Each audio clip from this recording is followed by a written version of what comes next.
નમસ્કાર દર્શક મિત્રો, તન્ના સમાચારમાં આપનું સ્વાગત છે। જામનગરના કાલાવડ તાલુકાના મોટી માટલી પાસે ગત રાત્રે ટ્રકમાં લાગી આગ। જામનગર જિલ્લાના કાલાવડ તાલુકાના મોટી માટલી પાસે મોડી રાત્રે એક ટ્રકમાં આગ લાગી।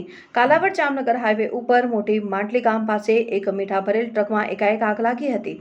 ટ્રક જામનગરથી વેરાવળ મીઠું લઈને જઈ રહ્યો હતો। મોટી માટલી ગામના સરપંચે કાલાવડ ફાયર બ્રિગેડને જાણ કરવામાં આવી। કાલાવડ ફાયર બ્રિગેડની ટીમ તાત્કાલિક ઘટના સ્થળે દોડી ગઈ।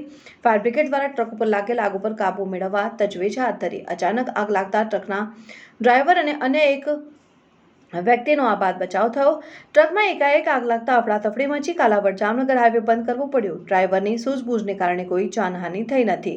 ભારે જહેમત બાદ કાલાવડ ફાયર બ્રિગેડ દ્વારા આગ ઉપર કાબુ મેળવાયો હતો। આગ શેના લીધે લાગી હતી તે હજુ અકબંધ તપાસ ચાલુ છે। રિપોર્ટર હર્ષલ કંદેડિયા, તન્ના સમાચાર, જામનગર।